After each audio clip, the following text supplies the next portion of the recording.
Alors pour ce qui en est des cours de HTML, nous avons quasiment fait le tour de tout ce qu'on pouvait voir. Toutes les choses les plus importantes, nous les avons apprises.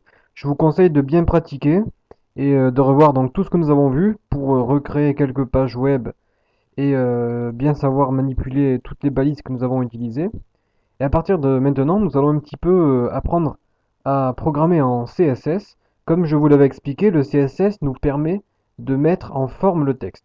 Puisque là, nos pages sont assez tristes en fait, hein. Nous avons juste du texte et des images empilées les unes sur les autres. Donc, pour pouvoir rendre le site beaucoup plus joli, il va falloir passer au CSS.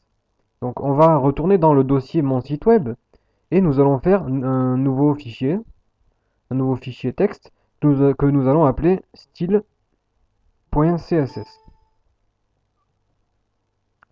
On fait entrer et on met oui. Donc là, nous venons de créer un fichier style.css que nous allons ouvrir avec Notepad++. Voilà. Pour le moment, nous ne connaissons pas encore le CSS, mais nous allons quand même entrer une petite ligne de code qui nous permettra de voir si notre fichier fonctionne bien. Donc vous allez écrire P à la ligne, vous allez ouvrir les accolades, vous allez les refermer, et entre ces accolades, vous allez marquer texte, aligne, deux points, center, point virgule. Et là, on va enregistrer. Alors, il faut savoir aussi que on peut faire des commentaires dans un code source HTML, mais aussi en CSS. Donc là, par exemple, on va écrire un petit commentaire. Et pour écrire un commentaire, on fait un slash, une étoile, on marque notre commentaire.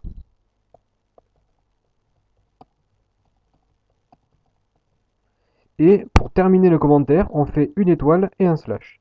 Et maintenant, le texte qui est coloré en vert ne sera pas pris en compte par notre compilateur. Donc voilà, nous avons écrit notre premier fichier CSS qui est ici. Et pour pouvoir appliquer ce style, en fait, il faut indiquer à notre page web que nous avons besoin de lier ce fichier CSS à notre page web. Alors, pour lier notre fichier CSS à la page web, il faut, entre les balises head, il faut ajouter une balise qui sera une balise link. Link qui veut dire lien. Donc, on ouvre les chevrons, on marque link, espace, rel égale, style sheet. Ça veut dire qu'on veut rajouter en fait une feuille de style. Média égale, screen.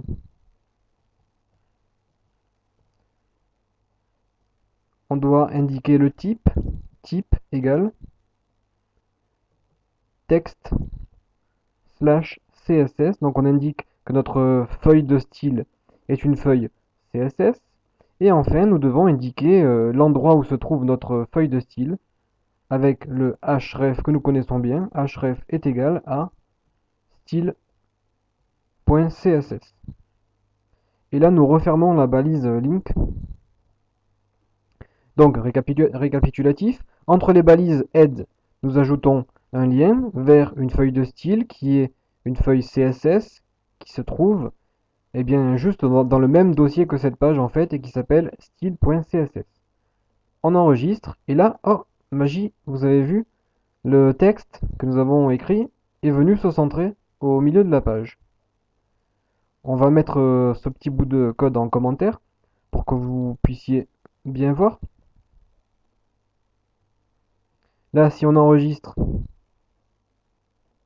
notre texte est tout à gauche, donc comme on l'avait laissé la dernière fois. Par contre, si on lit notre feuille de style que nous venons de créer, avec ce petit bout de code,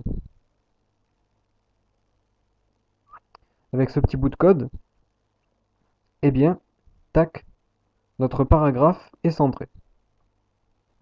Alors notre page web, qui est ici, a compris qu'il fallait lier cette feuille de style et appliquer le design en fait sur la totalité de la page.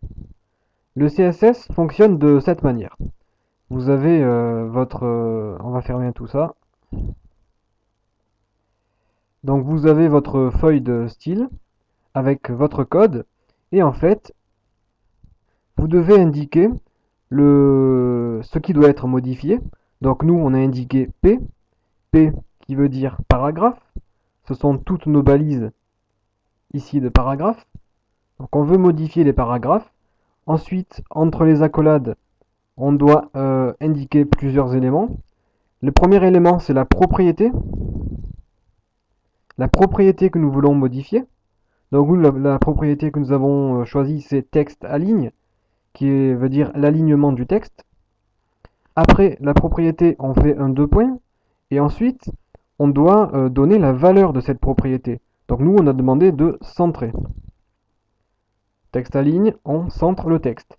Et chaque ligne de code se termine par un point-virgule pour indiquer que eh bien, c'est la fin de notre code. Donc voilà comment s'organise une feuille de style CSS. Maintenant, si bon là nous avons centré uniquement notre paragraphe, mais si nous voulons centrer la totalité de la page, eh bien on utilise le symbole étoile qui est un symbole joker qui nous permet de centrer la totalité des éléments. Donc là j'ai enregistré la feuille de style et si on actualise la page, tac, tous les éléments de la page sont centrés. Même nos photos, même nos vidéos. Donc de cette façon, vous pouvez un petit peu mieux organiser votre page. Maintenant, imaginons que nous voulons centrer uniquement le titre, eh bien nous allons marquer H1. Comme ça, seulement notre grand titre sera centré. Bien sûr, nous pouvons centrer plusieurs éléments de notre choix. Si on fait virgule H2 et qu'on enregistre, là, nous aurons centré notre grand titre H1 et notre grand titre H2. Donc là, vous voyez, nous avons le titre H1 et H2. Mais si j'écris un deuxième titre en H1, deuxième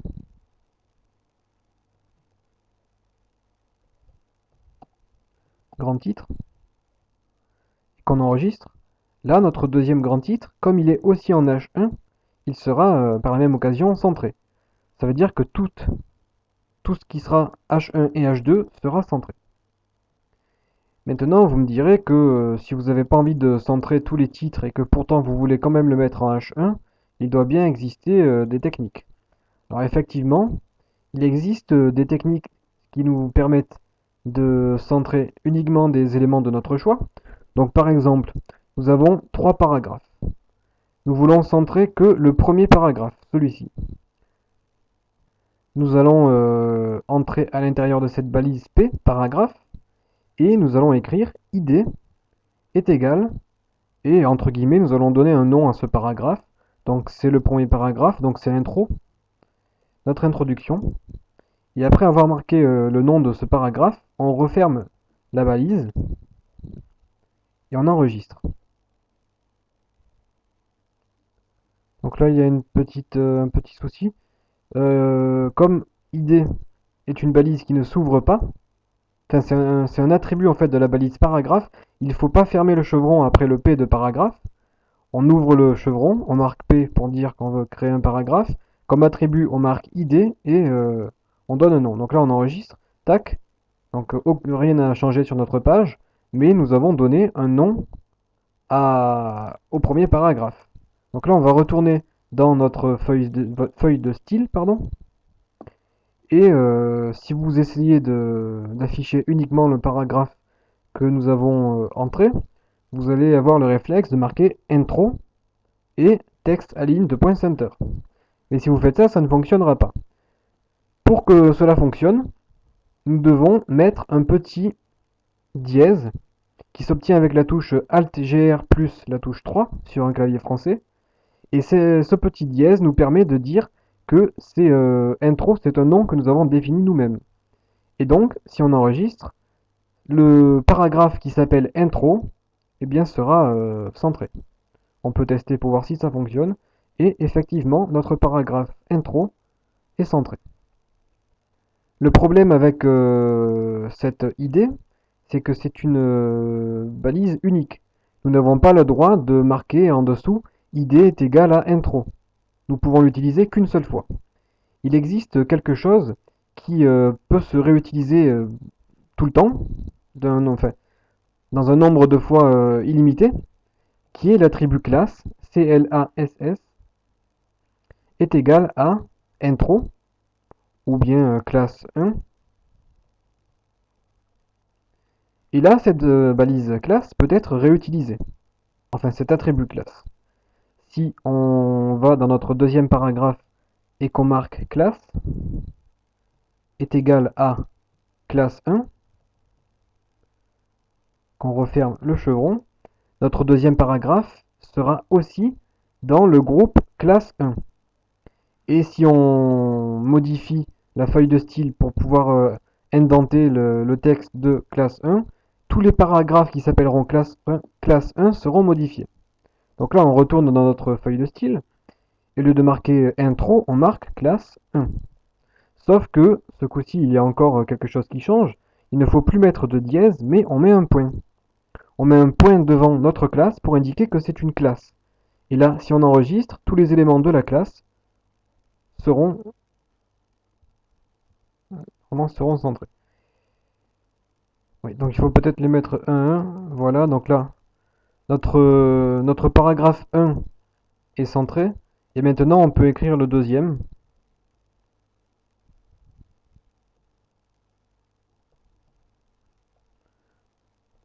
Voilà. Donc, ouais, je ne sais pas qu'est-ce qu'il se passe avec Komodo. Normalement, on peut renommer les deux lignes en même temps. Mais là, ça ne lui a pas plu. Mais, donc, vous les faites un à un. Et donc, tous les paragraphes qui seront rangés dans le groupe classe 1 seront centrés. Et comme vous le voyez, le troisième paragraphe, qui n'est pas un paragraphe classe 1, n'a pas été déplacé.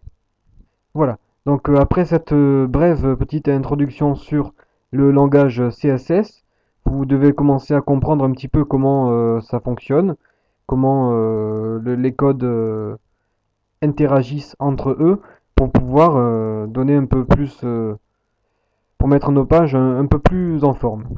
Donc on se retrouve dans notre prochain cours pour en apprendre plus sur le CSS.